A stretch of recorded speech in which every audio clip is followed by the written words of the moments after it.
अस्सलाम वालेकुम। गपशप में खुश आमदीद। उम्मीद है आप तमाम दोस्त और देखने वाले खैरियत से होंगे। लेकिन तहरीक इंसाफ के हमारे जो दोस्त और साथी हैं उनके लिए ज़ाहिर है कि आजकल हालात जो हैं वो उनके अपने पैदा करदा हैं, लेकिन आने वाले दिनों में और सख्त नज़र आ रहे हैं। जो कुछ तहरीक इंसाफ के दोस्तों ने लाहौर में किया, इस्लामाबाद में किया, कल हमने आपको बता दिया था कि पुलिस फ़ोर्स में बड़ी बददिली फैल रही है और हाई अप्स को जो है वो पैगाम जा रहे हैं। और आज लाहौर में जो है वो पुलिस के जो बगावत के आसार वहाँ पर भी नज़र आ रहे थे, उसको देखते हुए वज़ीर आला ने वाज़ेह अंदाज़ में कह दिया है कि अब कोई भी बच के नहीं जाएगा, जो जिसने भी किया है उस पर JIT भी बनेगी। और इसी तरह यही सारे मामलात में जो है एक और बहुत बड़ी डेवलपमेंट मियाँ साहब कि जो है जो साबिक़ ISI के जो जितने सरबराहान थे और जो उनके वो सारे सेल थे उनकी तमाम की फ़ंडिंग 100% बंद की जा चुकी थी। वो तो महीना पहले बंद हुई थी, लेकिन कुछ लोग जो है जाके मिले थे ISI चीफ़ को, साबिक़ जो बड़े हैं, लेकिन उन्होंने रिक्वेस्ट भी की थी, लेकिन उनके किसी भी थिंक टैंक की जो है अब वो फ़ंडिंग जारी नहीं की जा रही। और ऐसे लग रहा है कि वो सारे जितने भी साबिक़ ISI चीफ़ थे वो अब हाज़िर सर्विस अफसरान के ख़िलाफ़ गैंग अप हो रहे हैं। डिटेल में आपको बाद में बताऊंगा, अगर आप वो अपना खूबसूरत सा मैसेज जो है दोस्तों को रिकॉर्ड करवा दें। बिस्मिल्लाहिर्रहमानिर्रहीम। सबसे पहले तो मैं अपने नाजरीन से रिक्वेस्ट करूंगा हमारे चैनल को सब्सक्राइब भी करें और उसके साथ साथ जो बेल आइकन है जिसे घंटी और टल्ली भी कहा जाता है उसका बटन एक दफ़ा ज़रूर प्रेस कर दें ताकि हमारे व्लॉग आपको बर वक्त पहुँच सके। तो जी खान साहब, ये तो आप कोई बहुत बड़ी खबर लेके आए हैं। वे उनके फ़ौज के जो सरपरस्ती में जो थिंक टैंक चलते थे उनकी भी फंडिंग बंद हो गई है और जो रिटायर्ड फौजी हैं और वो हाजिर सर्विस जो ISI के लोग हैं उनके सामने हेड ऑन हो गए हैं। तो ये क्या इसमें तफसीलात है आपके पास? असल में हमारे दोस्त जो है ना, अमूमन लोग जो है बात जनरल पाशा से शुरू करते हैं कि जी जनरल पाशा जो हैं उनके दौर में, हालांकि प्रोजेक्ट इमरान खान जो जनरल पाशा से बहुत पहले जो है लॉन्च किया जा चुका था और हमेशा इस्टेब्लिशमेंट जो है ज़ाहिर है कि वो मुदाखलत करती थी। वो अपना plan A, plan B, plan C जो सब बरकरार होते थे। और जब हम देखते हैं कि 80s में जब पीपल्स पार्टी और ये इस्टेब्लिशमेंट और फ़ौज आमने सामने थी, उस वक्त ये काफ़ी प्रोजेक्ट लॉन्च किए गए थे।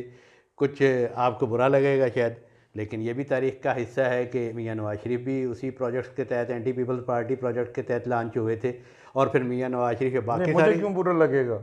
वो कई दफ़ा आप वो मियाँ साहब है ना, जो हकीकत है वो तो हकीकत ही है। अच्छा चलिए, ये तारीख है। वो तो और ज़ाहिर है कि हमें के बारे में बात करेंगे तो वो भी हमारा राइम बरादरी है, तो मैं तो खुल के बात करूंगा।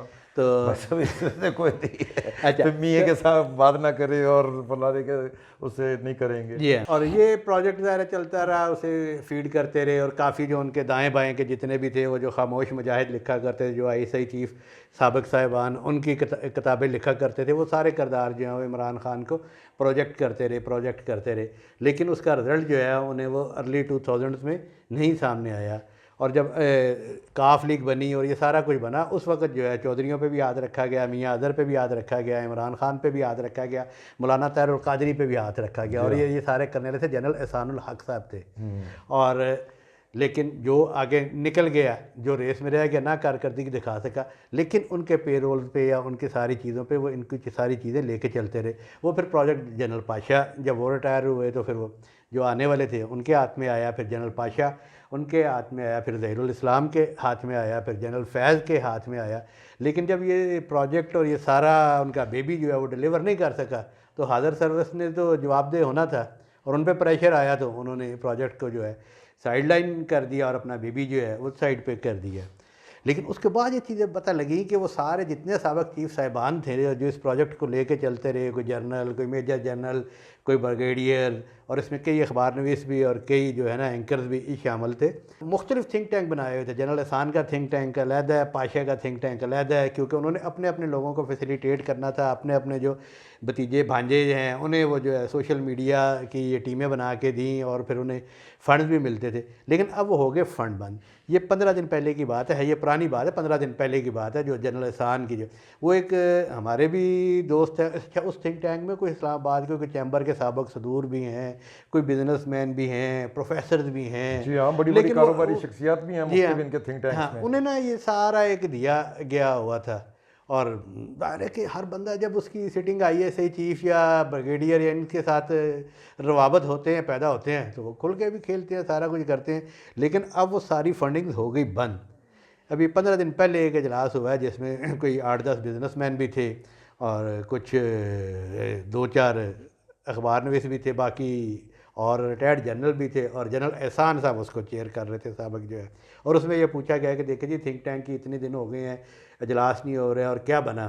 तो उस पर उन्होंने कहा कि हाँ नहीं, वो फंडिंग तो बंद हुई है, वो नवीद आया था। तो वो नवीद कौन? ये कौन है जो आजकल आईएसआई चीफ जो है? नवीद अंजम। नवीद अंजम। अच्छा, चूंकि उनके जूनियर है ना, वो कह सकते हैं, सॉरी जी, अपना कोई माइंड ना करे। ये मैं उस महफिल का आपको बता रहा हूँ, उसमें ये कहा गया कि फंडिंग की सारी कभी ये अब ये आगे नहीं चल सकता। मैंने तो नवीद को कहा था कि भाई ये जो थिंक टैंक्स के है ये चीज़ें जारी रहनी चाहिए, ये तो स्टडीज़ हो रही होती हैं, ये कोई उसका कोई पॉलिटिक्स का हिस्सा तो नहीं होता। लेकिन ऐसा लग रहा है, उन्होंने कहा कि ऐसा लग रहा है कि नवीद जो है ना, वो इस पोजीशन वो शायद ना करे। फिर वहाँ पे बात हुई कि जी वो बिजनेसमैन जो हैं, वहाँ पे एक और बिजनेसमैन भी थे, बड़े बिजनेसमैन, मैं नाम नहीं लूँगा, साफ सी बात है, लेकिन ये मैं बता सकता हूँ कि वो चैम्बर के एक साबिक सदर हैं। इससे आगे मैं नहीं बताऊँगा। तो उन्होंने कहा जी अपना फिर आप लोग ही कुछ या उसी से रब्ता करते हैं, या वो मौजूद थे। तो लेकिन उन्होंने भी कहा जी मेरा तो कारोबार ही बहुत आजकल मंदा जा रहा है, तो मैं तो इस चीज़ से फंडिंग नहीं कर रहा। तो फिर उन्होंने सबको कहा वेल जेंटलमैन्स, डिस्पर्स होते हैं, तो कोई फंडिंग का जब कोई इंतज़ाम हो जाएगा तो फिर कुछ करेंगे। अच्छा जी, अब क्या हुआ है? अब ये हुआ है कि तमाम साबिक जो बड़े बड़े जर्नैल या फ़ौजी जो भी हैं, अब उनके बेटे जो है ना, वो इमरान ख़ान के साथ कुछ तो पहले ही जो है, और वो आपने क्या ज़ियाउल हक का, तो कल एजाजुल हक का जो है कल अराई ब्रदर, आपके अराई भाई, अच्छा, उनको अब शामिल किया गया। अब जाहिर है कि पीटीआई की क़यादत जो है, उनके जो बाकी लोग हैं वो शायद उतना वज़न ना उठा सके जो इमरान ख़ान का बयानिया है। तो अब देखते हैं कि एजाजुल हक ललकारते हैं उसी तरह, उसी ज़बान में बात करते हैं। ललकारेंगे कि नहीं ललकारेंगे। कल मैं मुख्तलिफ जो वीडियोज़ हैं वो देख रहा था, जो पीटीआई ने जो ओवरसीज़ जो प्रोटेस्ट अरेंज किए हुए थे, उधर अमेरिका में भी किया हुआ था और इधर लंदन में भी किया हुआ था, अच्छे उनके प्रोटेस्ट थे। और उसमें जो एक चीज़ मुझे बड़ी मतलब अनयूजुअल सी लगी, उसमें जो है 4 जर्नैलों की तस्वीरें लेके प्ले कार्ड बनाए हुए थे, जिसमें उसकी वहाँ से शुरू हुए अयूब खान की तस्वीर थी, उसको जूतियाँ मारी जा रही थी। ज़ियाउल हक की तस्वीर थी, उसको जूतियाँ मारी जा रही थी। उसके बाद वो याह्या खान की तस्वीर थी और परवेज़ मुशर्रफ की थी। ये 4 मिलिट्री डिक्टेटर्स की जो है ना तस्वीर थी और इनके ऊपर जूतियाँ मारी जा रही थी। अच्छा, और मज़े की बात है, ये इन चारों डिक्टेटर्स का जो है ना, इनके जो प्रोजेक्ट्स थे ना, उनका मलगूबा है जिसमें, हाँ, आप देख लें। अच्छा, उसमें से मैं थोड़ा सा और मैं बताना चाह रहा था, उसमें से अब अयूब खान के वो पोते हैं, जी हाँ, उमर अयूब, ठीक है, वो भी पीटीआई में है। उधर से एक मिलिट्री डिक्टेटर जो है अपना ज़ियाउल हक, उनके बेटे जो है एजाजुल हक, वो भी कल परसों जो है वो पीटीआई में कल शामिल हुए हैं। तो मेरा ख्याल है याह्या खान की तो शायद कोई, मेरा ख्याल उनके तो मेरा ख्याल कोई ऐसा पॉलिटिक्स वगैरह में याह्या खान की तरफ से कोई नहीं आया, नहीं, उनकी औलाद नहीं और आई, इवन मुशर्रफ की औलाद भी इसमें नहीं आई। मगर लेकिन जो उनकी रूहानी औलादें जो हैं, जिनकी औलादें आई हैं, उनके कल बापों को और दादा को जो है ना जूतियां पड़ रही थी और पीटीआई वाले मार रहे थे। अब देखिए, जब पीटीआई का जो स्टैंड है वो सारा एंटी एस्टेब्लिशमेंट है, और उनके यहाँ जो जितने आमिर हैं उनकी हकीकी और उनकी रूहानी औलादें जो हैं वो पीटीआई में आई हुई हैं। अब देखते हैं कि जनाब, ये जो मैं कह रहा हूँ कि सारे रिटायर्ड अफसरान और हाज़िर सर्विस अफसरान जो है, उनकी पॉलिसी कुछ हो रहा है इस वक्त, जो उन्होंने तय की है कि आइंदा हमने 15-20 साल मदाखलत नहीं करनी, और ये सारे कह रहे हैं कि मदाखलत करें। और आज भी वो इमरान खान ने ये बात की है कि जी फ़ौज भी मेरी है, मुल्क भी मेरा है। भाई सारा कुछ सिर्फ आपका नहीं है, सबका ही है, लेकिन आपको बिहेव करना पड़ेगा। आपकी इसी पॉलिसी की वजह से आपने अपने कारकुनान के लिए मुश्किलात पैदा कर दी हैं। परसों तो आपने करवा दिया 60 बंदे यहाँ गिरफ्तार हो गए, 90 लाहौर में हो गए। मैं बात करना चाह रहा था, ये जो आपने बात की है, ये जो डिवीजन हुई है बिटवीन रिटायर्ड मिलिट्री ऑफिसर्स और जो हाज़िर सर्विस हैं, उसमें जो है वो जनरल बाजवा के दौर में तो जो ज़रा पॉलिसी से हट के चल रहे थे, इवन रिटायर्ड जर्नैल, तो उनकी पेंशन्स और वो चीज़ें जो हैं वो रोक दी गई थी।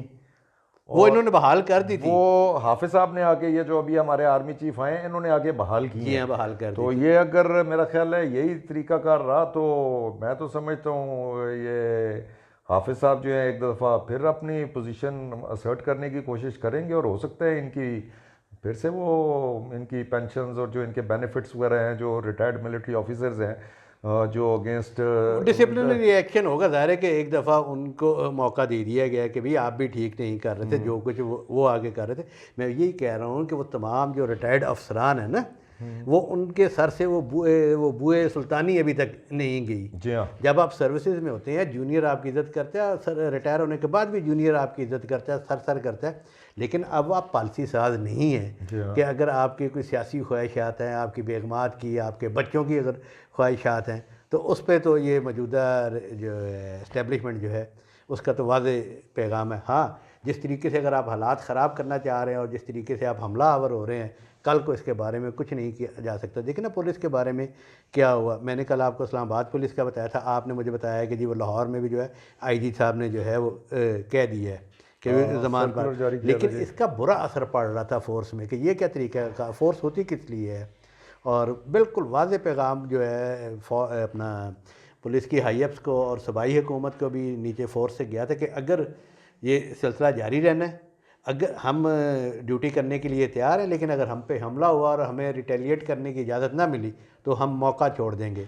और आज चीफ़ मिनिस्टर ने जो है वो वाज़े ऐलान कर दिया है, मोहसिन नकवी साहब ने, कि जनाब फ्री हैंड है, किसी को नहीं छोड़ा जाएगा, और जो कुछ हुआ है वो उसकी भी तहकीकात होगी। और दूसरी तरफ से पीटीआई की क़यादत ने भी जो है, इमरान खान भी, उन्होंने भी नाम ले के मोहसिन नकवी का क्या है कि भाई हम आप पे भी पर्चे कराएंगे और उन्होंने कोई आपको भी नहीं एप्लीकेशन भी दी छोड़ेंगे। है जिसमें नॉमिनेट किया है, चीफ मिनिस्टर को भी नॉमिनेट किया जी है हाँ। जिसमें। तो ये मामलात जो हैं ये पीटीआई की क़यादत और अपनी ठीक अच्छा होता है, मगर कारकुन को चार्ज करना सब कुछ अच्छा होता है, लेकिन कारकुन को इस हद तक चार्ज कर देना कि वो जो है, मैं कई दिन से कह रहा था कि पीटीआई के कारकुनों से रिक्वेस्ट कर रहा था कि आप अपने लीडर का हुक्म माने, उसके लिए जुलूस भी निकालें, जलसा भी करें, लेकिन कानून और आइन की खिलाफ वर्जी मत करें, क्योंकि सबकी जो है वीडियोस बन रही हैं। अब देखें जी, इस वक्त 60 लोग जो है इस्लामाबाद, वो सारे वीडियोस की वजह सब वीडियोस सारा उन्होंने डाटा वीडियोस दिया नादरा को, वहाँ से पूरी उनकी तफसीलात निकाली हैं, और उनके घर कल से जो है रेड्स हो रहे हैं। और जब आपको खुदा ना खास्ता जब गिरफ्तारी, कोई वकील आपको कदम कदम पे, आप थाने जाते हो, आपको वहाँ पे रिश्वत देनी पड़ती है अपने बच्चे से मिलने के लिए, आप अदालत जाते हो, आपको वकील करना पड़ता है। मेरा नहीं ख्याल कि पीटीआई में देखिए जिन्होंने अरशद शरीफ के लिए वकील ना किया तो वे गिरफ्तार कारकुन के लिए करेंगे। मुश्किल है जी, बहुत मुश्किल है। तो मैं इस पे मेरा ख्याल है इख्तिताम करते हैं इन्हीं चीज़ों पे, और इसी अपील से कि पॉलिटिकल एक्टिविटी में हिस्सा लेना चाहिए, क्योंकि ये मुल्क जो है वो पॉलिटिकल एक्टिविटी की वजह से मार्ज़ वजूद में आया था। लेकिन कानून और आइन को हाथ में मत ले, क्योंकि एक दफ़ा जो एफआईआर दर्ज हो जाती है, एक दफ़ा जो एफआईआर दर्ज हो जाती है, वो सियासी कारकुन को कई साल भुगतनी पड़ती है, और पीछे पॉलिटिकल पार्टी कोई नहीं आया करती। मेरी तरफ से तो इतना। मियाँ साहब आप क्या कहेंगे? वो अपना ये आप बात तो कर रहे हैं, सारी कारकुनों को भी ताकीद कर रहे हैं। वो जो अपना आपके लीडर ने जो आज भी वो खिताब तो खैर रोज़ ही उनको उतरा हुआ होता है, आज भी कोई इसी किस्म का खिताब किया है, बड़ा एग्रेसिव किस्म का, और एग्रेसिव भी किया है। और उसमें साथ साथ जो है वो एक जो है वो जो उन्होंने तय किया हुआ होता है, जो उन्होंने एक बयानिया बनाना होता है, वो उन्होंने एक बना के जो है वो एक गोला सा फेंक दिया अपने लोगों की तरफ, फिर मेरी जान को खतरा है और फलाना है और नहीं, फलाना है। इसमें तो कोई शक नहीं है। देखिए जान को सब, मेरी भी जान को खतरा है, आपकी भी जान को खतरा है। जान का खतरा इनको पता नहीं किससे है, वो मतलब इन राइटिंग जो है इनको तो कोई थ्रेट ही नहीं है। इन राइटिंग थ्रेट तो जो है वो प्राइम मिनिस्टर को है, इंटीरियर मिनिस्टर को है, तालिबान की तरफ से। इनको पता नहीं किस चीज़ की थ्रेट है, ये क्यों। वो एक जो है वो एक मन चला था जिसने ऐसे ही जो है वो बस फायरिंग करके जो है नहीं, वो वो तो अल्लाह ने बचाया। देखें जी, अल्लाह आप ने जो बचाया, मर्जी के, मगर वो कोई जब देखिए इतने हजूम में फायर तो हुआ ना जी, फायर तो हुआ, मगर उसको आप एक फायर, वो फायर को लेके और आप कहें जी पे पूरी दुनिया मेरी दुश्मन हो गई है। अब अदालतों में आपके सामने है ना, हम लोग उस दिन रात को भी गए, दिन में भी गए, कितना सिक्योर किया गया था वहाँ पे। आपका ख्याल है पे अदालतों में बुला के जो है इसको मारना था? मतलब इमरान खान को अगर मारना होगा तो उसको कहीं अदालत में ला के मारेंगे।